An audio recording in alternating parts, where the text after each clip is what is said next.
मलिका furniture, मियारी furniture का दूसरा नाम मलिका फर्नीचर। बरसा बरस से आपकी खिदमत करने वाली शख्सियत फारूक अशरफ की पेशकश मियारी आला और बेहतरीन क्वालिटी का हस्ब इस्तिताअत भी जहेज का मुकम्मल फर्नीचर सेट 20 साल वारंटी कार्ड के साथ हासिल कीजिए। मलिका फर्नीचर, रूबरू वॉल्टर होटल, मुगलपुरा, हैदराबाद।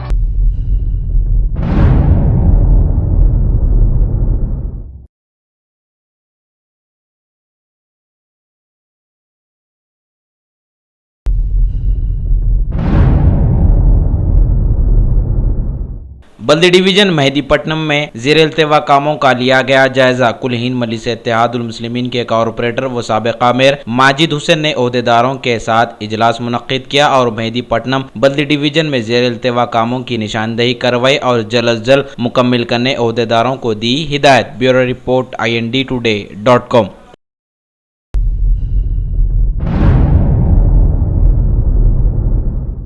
अवाम की खिदमत का जज्बा इस दुनिया में बहुत कारामद समझा जाता है। इस सिलसिले में सफ़ा बैतुल माल पेश आकर अवाम के लिए ठंडे पानी का इंतज़ाम किया है ताकि धूप में लोग पानी से इस्तेफादा हासिल करें। Bureau report INDtoday.com।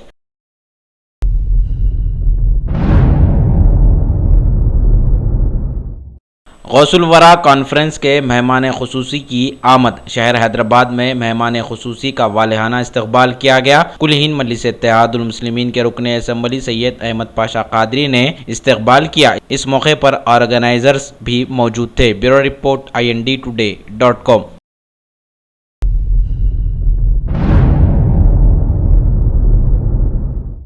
मणिपुर से खबर है कि वहां की असेंबली में नए वजीर आला N बीरेंद्र सिंह ने अपने मुकर्ररा वक्त पर अपनी अक्सरियत को साबित कर दिया है। कम MLAs वाली बीजेपी पार्टी को कुछ कांग्रेस के MLAs ने मदद की और 32 के आंकड़े से नए वजीर आला को अक्सरियत मिल गई है। ये मिलते ही कुछ महीनों से वहां चल रही माशी नाकाबंदी अब खत्म हो गई है।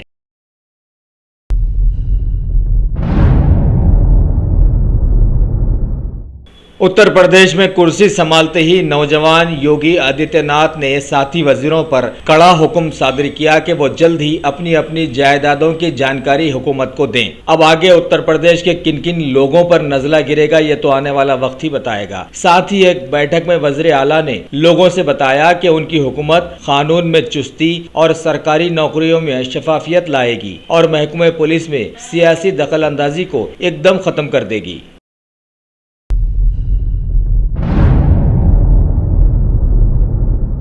उत्तराखंड के नए वजीर आला वीरेंद्र रावत ने एक बैठक में अपनी हुकूमत में होने वाले कारनामों को दोहराते हुए कहा कि वन सनतों को दोबारा शुरू करवाया जाएगा और गढ़वाल और कुमाऊं के बीच मजबूत रिश्ता कायम किया जाएगा और जरूरत पड़ने पर पिछली सरकार के फैसलों को बदला भी जाएगा।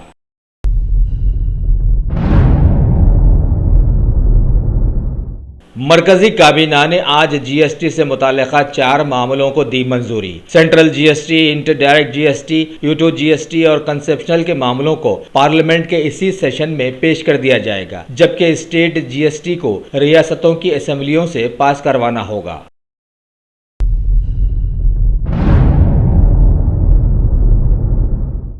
पाकिस्तान में मुबैना लापता हुए भारत के 2 मौलवी आज मुल्क लौट आए हैं। दिल्ली में हजरत निजामुद्दीन औलिया रहमतुल्लाह अलैह की बारगाह के सज्जादे और उनके भतीजे नाजिम अली निजामी ने पाकिस्तानी मीडिया के इन इल्जामों को खारिज कर दिया कि इनका भारत की खुफिया एजेंसी से कोई ताल्लुक है। साथ ही उन्होंने भारत की वज़ीर ख़ारिजा श्रीमती सुषमा स्वराज से मिलकर उन्हें मुबारकबाद भी पेश की।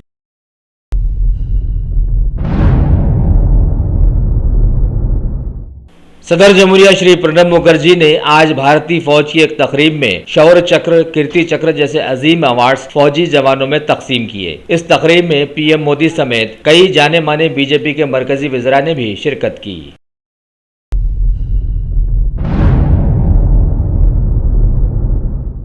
पाकिस्तान के इस्लामाबाद में भारत और पाकिस्तान के बीच सिंधु नदी आबी तनाज़े के चलते 2 दिनों की बैठक शुरू हुई है। पिछले साल सितंबर में उड़ी हमले के बाद पाकिस्तान से जुमला ताल्लुकात खत्म कर दिए गए थे।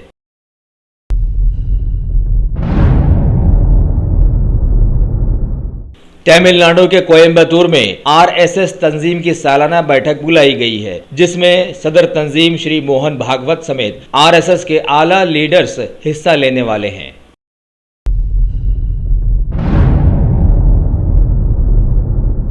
मुंबई के साथ साथ रियासत महाराष्ट्र के कई हिस्सों के सरकारी अस्पतालों के रेजिडेंट डॉक्टर्स ने ये इत्तला दी है कि अपने एक साथी पर हमले को लेकर हफ्ते के दिन वो भूख हड़ताल करने वाले हैं।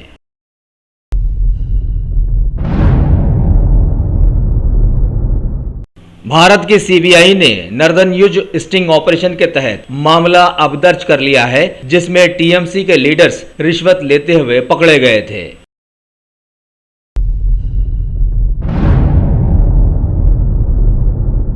नेशनल ग्रीन ट्रिब्यूनल ने बेलंदूर झील के देखरेख करने वालों से कहा है कि हाल में झील में लगी आग के मामले में क्यों न उन पर लापरवाही का मुकदमा चलाया जाए।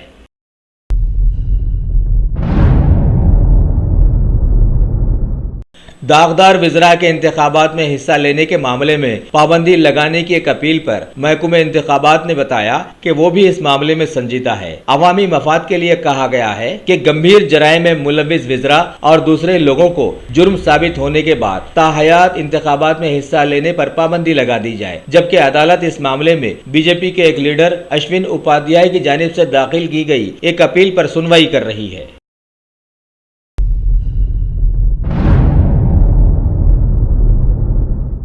खेल के मैदान से खबर आई है कि भारत और ऑस्ट्रेलिया के बीच रांची में खेले गए 4 मैचेस सीरीज का तीसरा मैच ड्रॉ हो गया है और 4 मैचेस की टेस्ट सीरीज में भारत को ये मैच हासिल करने में नाकामी मिली है।